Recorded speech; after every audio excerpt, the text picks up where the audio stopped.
been estimated that around 2,500 tonnes of unwanted CDs are being thrown away every single year, and many of them are being sent to landfill sites. Well, artist Lee Middlehurst has an answer to this particular problem. He uses waste CDs and DVDs to create his own works of art, and he joins us now on the sofa to tell us a little bit more. Welcome to the show, Lee. Hello. So what was your inspiration for this particular project? I used to sing in various different bands, and one of the bands we were making albums for, and obviously at the time we were messing up loads of CDs, and I just felt really guilty about throwing them away. So I used them as Jinx coasters and all the rest of it, and eventually I got so many of them that for some reason I started cutting them up and making them into mosaic pictures. You see, that's the thing. I mean, a lot of people, if you do collect music and you're into your music, and I know we're seeing some of your images right now, some of the images of some of your pieces of artwork, which are all made up of CDs and DVDs. What do you do? Say you've uploaded them onto your iPod or you've finished with them. Apart from the car boot, it just seems crazy to throw them in the bin, doesn't it?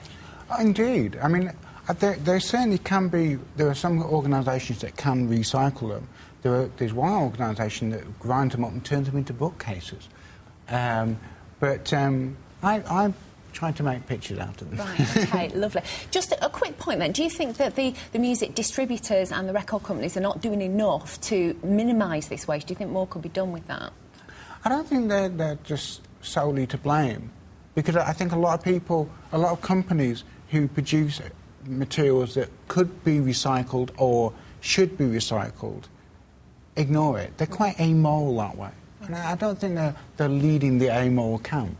And how do you create this particular artwork? Because obviously you smash the CDs, which, I mean, I don't think I've ever broken a CD. They're quite hard to break. How do you actually smash them into pieces? Well, I cut them with garden clippers. Right. Cause I tried using it with kitchen scissors, and that was interesting. Lots of blood on one of the pieces. But eventually I settled on garden clippers, and that seemed to work quite well. So if anyone's doing the same thing, because some people might be inspired by this, thinking, yeah, I've got loads hanging about, don't want to throw them in the bin, maybe I could make my own artwork. Obviously, you'd use the goggles so that it was a little bit safer. Well, yeah. And obviously you're at the exhibition, you've got an exhibition at the moment at the Royal Exchange in Manchester until the start of October. Just tell us a little bit about that. Well, that's exhibiting 14 pieces, 3 of which are completely new. I've never exhibited before, and the lighting effect is just wonderful, absolutely wonderful. I mean, you've seen the transmission of Orca itself, and when you actually square on with Orca, you see that orange and red colour, but when you step just take one step to the left, it goes green. Another step, it goes blue. Yeah. Wonderful. I couldn't ask for a better exhibition.